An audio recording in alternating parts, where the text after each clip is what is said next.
Hello friends, welcome back to the my new video guys and my YouTube channel guys. Today friends we are going to talk about guys display and brightness setting guys, and in this video friends we will talk about guys how can we enable guys eye care mode setting and how can we use after enable eye care mode setting. Today I will show you in this video guys. So before starting video friends, first of all go and subscribe the channel guys, click the bell icon and like the video.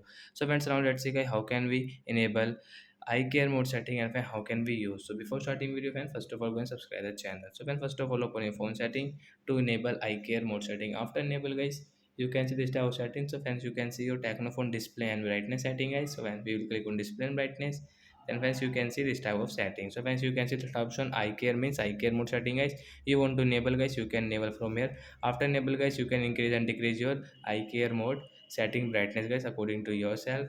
And friends, you can the schedule option, you want to schedule, you can schedule from here. So like that guys, you can enable your eye care mode setting and you can use. So guys, when you operate phone at night and guys, when you study at phone in phone at night, so you should enable your eye care mode setting. It is good for your eyes, then guys you can operate your phone easily. So that's it guys, thanks for watching the video, bye guys.